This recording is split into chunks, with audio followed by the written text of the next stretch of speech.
could well be a property of urban industrialized societies. I'm not sure it's true of peasant societies, a farming society where you learn the skills and you apply the skills and you transmit them to your children and so on. I mean, for example, one thing that has been discovered surprised a lot of anthropologists and agricultural scientists is that when there have been development programs in which, say Liberia, there happened to be one, where scientific agriculture was introduced.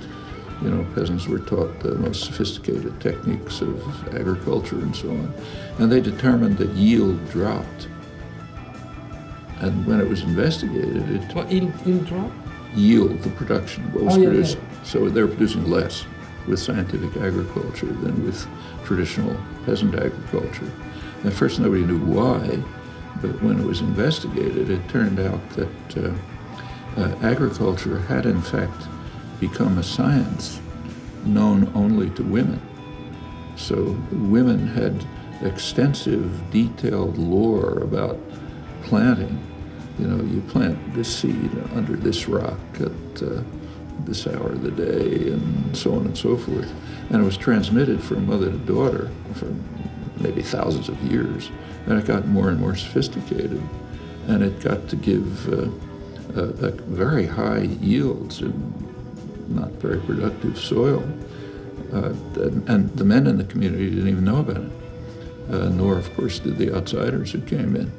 Well, that's a case where people kind of reproduce, improve. I doubt that, say, those little girls would have had the feelings that you're describing.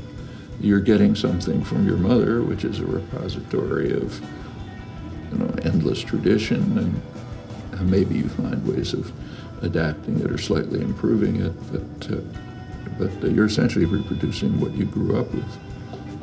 So how do you balance this knowledge that's come from the ages to the improvement of science? Like now, science and the technology has advanced. You would feel that previous knowledge would be obsolete, but yet there is an instinct, or I don't know if it's correct to call it an instinct, but people know there is a science of knowing what plant to use for. It's lore, not instinct. Yeah, how you call that? Lore, just accumulated, unarticulated knowledge. It's like you know how to behave.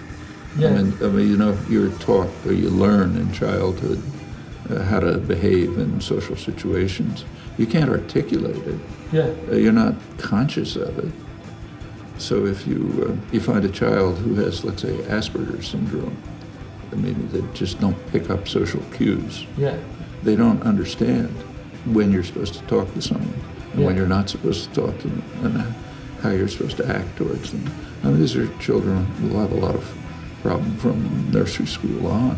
I once asked a mental health specialist what it was. I didn't know what Asperger's syndrome was because I'd heard about it. And she laughed and she told me, walk down the halls of MIT and half the people you see have Asperger's syndrome.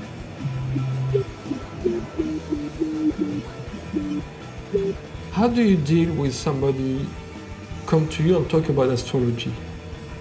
Astrology? Yeah, because a lot of women, for instance, and it's terrible to generalize, Michel here, she's gonna kill me, but my girlfriend, for instance, she gets mad at me if I dismiss her belief in astrology, and I want to maintain my relationship. I don't dismiss the person's interest in it. And people have all sorts of irrational beliefs, me too, I may think they're irrational, but to them they're meaningful. And after all, some pretty smart people were interested in astrology, like Isaac Newton, for example. So it's not imbecility. Humans have a kind of like an automatic, in this case, instinctive drive to find causal relations, to explain things that are happening in terms of causes. When you can't see the causes, you postulate hidden causes. Infants do this.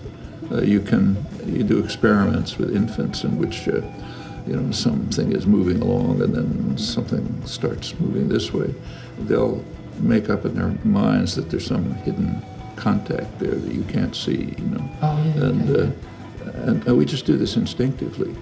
I mean, if things are happening around us, we try to find some agent behind it. Yeah. Often an agent, like an active intelligence that's doing it, sometimes something mechanical. So it pretty naturally leads to beliefs like astrology, especially because you find, life is full of coincidences. So you try to make a connection between the coincidences, and you find a pattern of the stars, or it's a full moon, so this is going to happen, and so on and so forth. Because I notice in what you're saying, and you're not a believer. If I do some research on you, you're not going to come up as atheist. And I think because the religion is a relief for a lot of people, and you don't want to hurt that. Well, I think one or another kind of religious belief it's a real cultural universal. I don't think any group has ever been discovered that doesn't have some sort of belief in something beyond their conscious experience that's directing things, or that's somewhere in the background and giving our lives meaning. They may not believe in a divinity, but there's some sort of a spirit in the world that we can't grasp that's making sense of things, that's giving meaning to life. Throughout history and throughout every society we know, people are just not satisfied to think, look, I go from dust to dust and there's no meaning to my life.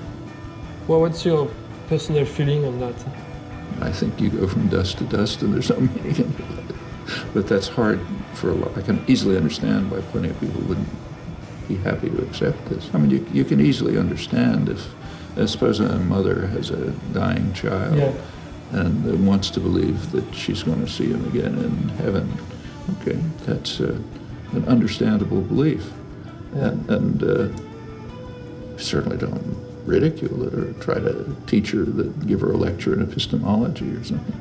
You don't want to hurt people. It's something that I don't personally have. I don't listen to rock music either.